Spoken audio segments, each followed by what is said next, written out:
Music. Music! Shit. Zebra. Israel. Come on, I have There's nothing, guys. nothing.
It's a Hundi. Hello, Hundi. Hello. Hello. There you go.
Mejor hoy, ¿no? Oye.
Okay, willkommen am Ende des Videos.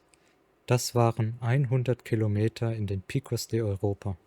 An dieser Stelle möchte ich noch kurz auf die Region der Strecke eingehen, den Weg, den ich gelaufen bin, meine Eindrücke vom Weg und welche Dinge unterwegs nicht ganz so gut gelaufen sind. Ich hoffe damit denjenigen weiterhelfen zu können, die dieselbe Strecke oder Teilabschnitte davon gehen wollen. Die Picos de Europa sind ein Gebirgsmassiv im Norden Spaniens, welches sich dort über die 3 autonomen Gemeinschaften Asturien, Kastilien-León und Cantabrien erstreckt. In dem relativ kleinen Gebiet gibt es über 200 Gipfel mit über 2000 Metern Höhe. Der höchste Gipfel des Gebirges ist der Torre de Queredo mit ca. 2600 Metern. Der bekannteste hingegen ist der Naranjo de Bulnes, auf Asturisch auch Pico Oriello mit ca. 2500 Metern, der aufgrund seiner steilen Felswände vor allem bei Kletterern beliebt ist. Die Picos beherbergen außerdem einige interessante Tierarten, wie zum Beispiel Steinadler, Gänsegeier, Salamander, Gämse und sogar kantabrische Braunbären und iberische Wölfe. Die letzten beiden habe ich zum Glück nicht selbst gesehen und die Wahrscheinlichkeit, diese anzutreffen, soll auch extrem gering sein. Weit öfters begegnen einem hingegen Schafs- und Kuhherden, welche oft von Hütehunden bewacht werden. Diesen sollte man sich nach Möglichkeit nicht nähern und sie stattdessen großzügig umgehen. Meine Erfahrung mit den Hütehunden war allerdings, dass sich diese immer respektvoll oder sogar freundlich gegenüber fremden Menschen verhalten. Der Name Picos de Europa, zu Deutsch Gipfel Europas, soll übrigens daher stammen, dass die Berge das erste waren, was amerikanische Schiffe sahen, wenn sie Richtung Europa segelten. Der Weg, den ich gewählt habe, durchquert alle Teilregionen der Picos und ist eigentlich als Rundweg mit etwa 126 Kilometern und 8100 Höhenmetern gedacht. Ich habe den Weg allerdings nicht komplett geschafft und musste nach etwa 100 Kilometern abbrechen. Gestartet bin ich in Fuente, wo es eine Seilbahn gibt, die einen die ersten 700 Höhenmeter nach oben bringen kann. Im Sommer, gerade zu den Sommerferien, sind die Picos auch relativ gut besucht, vor allem von den Spaniern selbst. Das merkt man gerade an der Seilbahnstation und den ersten 3 bis 4 Kilometern noch relativ deutlich. Danach wird es aber schnell sehr viel ruhiger. Von der Seilbahnstation aus startet der Weg noch sehr entspannt über breite Wege mit leichtem Gefälle. Erst das letzte Viertel zieht dann massiv an und man muss nochmal alle abgestiegenen Höhenmeter wieder aufsteigen. Erst ganz oben am Berg gibt es wieder flache Stellen, an denen man sein Lager aufschlagen kann.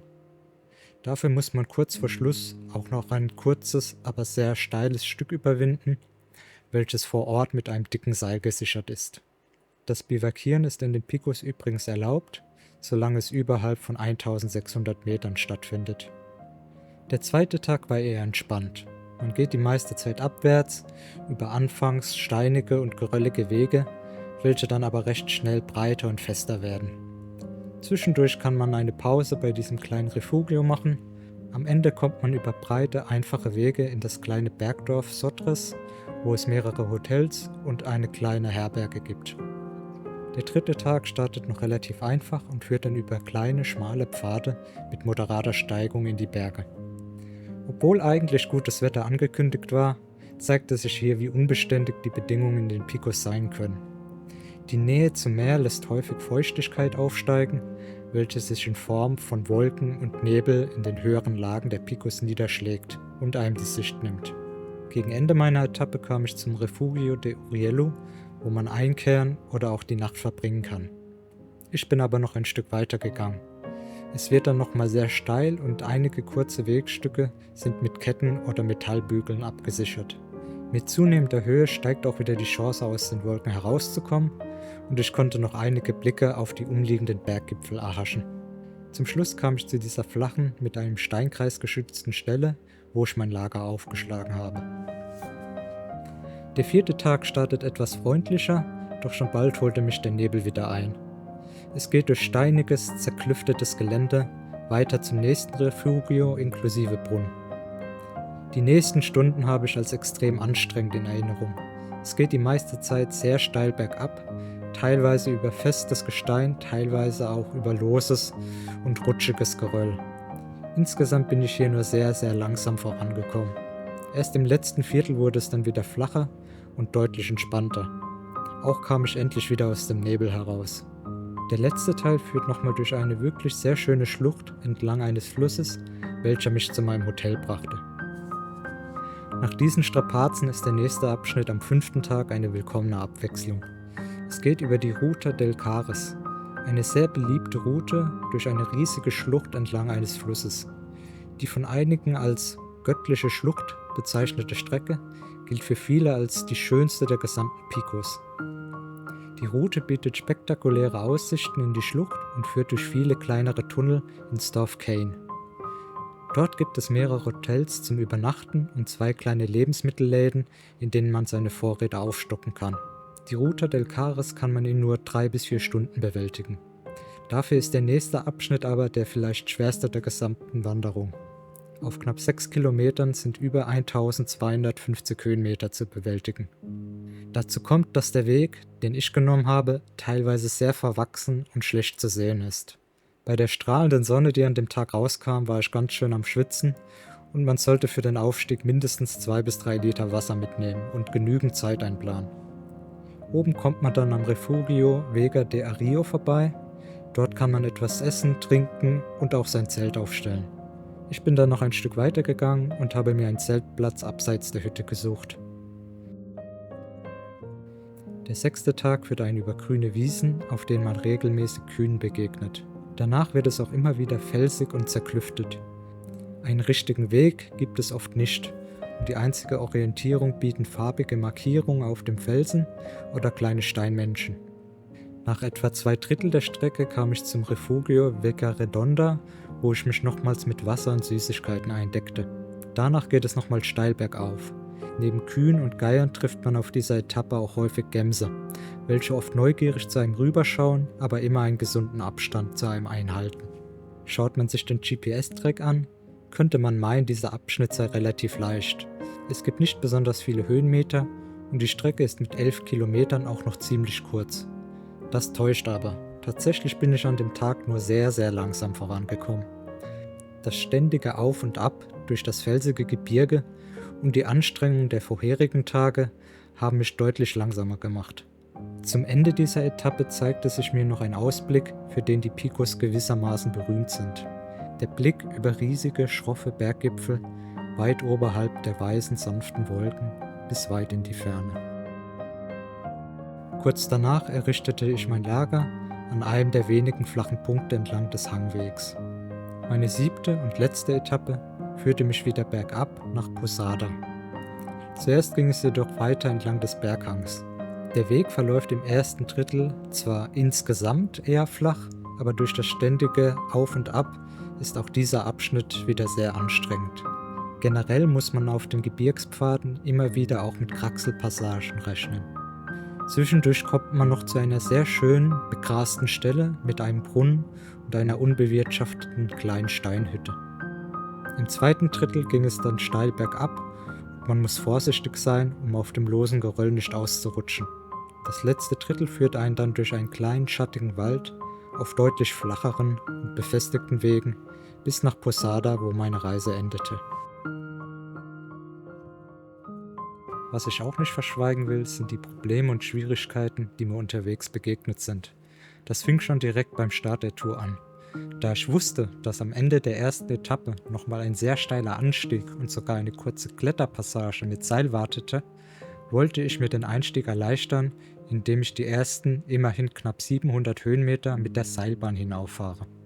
In meiner unendlichen Naivität ging ich also am Tag der Wanderung, ohne vorherige Reservierung, zur Seilbahnstation, in der Erwartung, dort ein Ticket zu kaufen und eine halbe Stunde später oben zu stehen. Aber weit gefehlt, denn zumindest in den Sommermonaten ist die Seilbahn dermaßen ausgelastet, dass der nächste freie Zeitslot für mich erst 5 Stunden später gewesen wäre. Mit dieser Verspätung hätte ich mein Etappenziel aber unmöglich rechtzeitig erreichen können, weshalb ich beschloss, den ersten steilen Anstieg auch schon zu Fuß zurückzulegen. Das war prinzipiell auch erstmal kein Problem. Allerdings kostete mich der Aufstieg zu Fuß auch schon knappe 3 Stunden, was meine Zeitplanung gehörig durcheinander brachte. Im Nachhinein betrachtet wäre es besser gewesen, die Tour hier direkt abzubrechen und einen Tag später neu zu starten. Denn die fehlenden 3 Stunden rächten sich gegen Ende der Etappe. Dieser letzte Anstieg hier war nämlich nochmal deutlich anstrengender als gedacht und kostete mich viel mehr Zeit als erwartet. Es war dann irgendwann fast schon komplett dunkel, während ich immer noch über 1 Stunde vom Gipfel entfernt war. Ich begann dann im Gelände um mich herum nach flachen Stellen oder wenigstens einer kleinen Mulde zu suchen, in der ich die Nacht über schlafen könnte. Doch das Gelände war einfach überall super steil und ich konnte keine flache Stelle finden, in der ich sicher hätte schlafen können. Also ging ich weiter zum Gipfel, wo es gute Lagermöglichkeiten geben sollte. Das machte es leider auch nötig, dass ich diese Kletterstelle mit dem Seil in völliger Dunkelheit überwinden musste, was ich nun wirklich niemandem empfehlen kann. Auch nach dem Seil gibt es noch ein kurzes, aber hakeliges Stück mit Kraxeln durch eine enge Felsspalte. Viel schlimmer ist aber die Tatsache, dass ich schon kurz vorher beim Anstieg mein Zelt verloren hatte. Dieses befand sich in einem extra Packbeutel, welchen ich mir unten an den Rucksack dran geschnallt hatte. Dieses System hatte sich bei einer vorherigen Mehrtagestour eigentlich gut bewährt, aber irgendwie ruckelten sich dieses Mal die Gurte beim Aufstieg locker und der Packsack samt Zelt purzelten den Berghang hinunter. Ich hatte das in diesem Moment zwar auch gehört, doch bis ich mich umdrehte, um zu sehen, was das für ein Geräusch war, konnte ich hinter mir nur noch die Schwärze der Nacht erkennen. Ich realisierte einfach nicht, dass das gerade mein Zelt war, was da abgefallen war. Ich tat es nach kurzem Überlegen als einen losen Stein ab und ging einfach weiter. Erst als ich am Gipfel mein Lager aufschlagen wollte, bemerkte ich meinen Fehler. Zum Glück regnete es in dieser Nacht nicht und so konnte ich ohne Zelt unter klarem Sternenhimmel übernachten. Das Zelt habe ich übrigens nie wieder gefunden.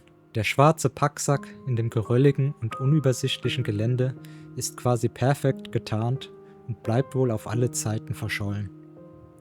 Das fehlende Zelt war natürlich ein Problem, weshalb ich die Wanderung im nächsten Dorf, in Sotres, unterbrechen musste. Von dort machte ich mich auf zum Decathlon in der nächstgelegenen größeren Stadt, besorgte mir ein neues Zelt und setzte die Wanderung quasi nahtlos fort.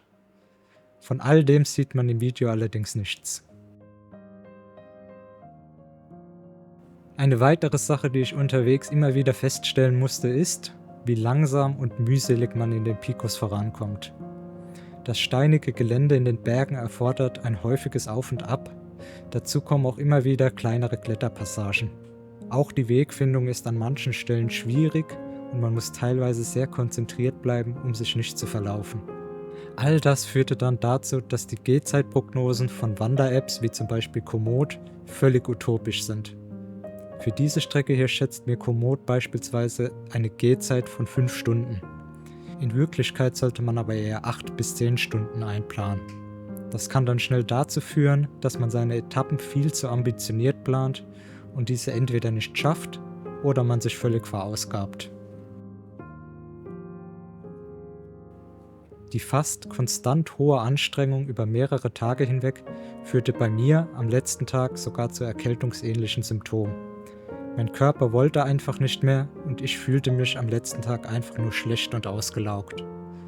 Zu allem Überfluss teilte mir ein anderer Wanderer mit, dass für den Nachmittag ein Sturm angekündigt sei und man bis dahin besser vom Berg runter sei. Ich schleppte mich deshalb noch den ganzen Tag vorwärts und hinunter bis nach Poseda. Ich musste an dem Tag häufig Pausen machen und mich ausruhen. Bei einer der Pausen auf den letzten Kilometern ist mir noch dieser halbwilde Hund begegnet. Er spürte scheinbar, dass es mir nicht gut ging, rückte mir von da an nicht mehr von der Seite und eskortierte mich bis zu meinem Hotel. Da für die nächsten Tage auch noch stürmisches Wetter angesagt war und ich mich am nächsten Tag immer noch nicht ganz erholt hatte, beschloss ich dann schweren Herzens, die Wanderung an dieser Stelle zu beenden. Mir fehlen damit die letzten 2 Etappen und etwa 26 Kilometer. Nichtsdestotrotz war das Wandern in den Picos eine fantastische Erfahrung und ich bereue es keineswegs, den Weg so gegangen zu sein. Ich hoffe, ich konnte euch mit diesem Video bei der eigenen Planung weiterhelfen oder dass ihr es zumindest interessant oder spannend fandet. Falls ja, lasst es mich gerne mit einem Like oder einem Kommentar wissen. Ansonsten bedanke ich mich fürs Zusehen und wünsche euch alles Gute für eure Reise.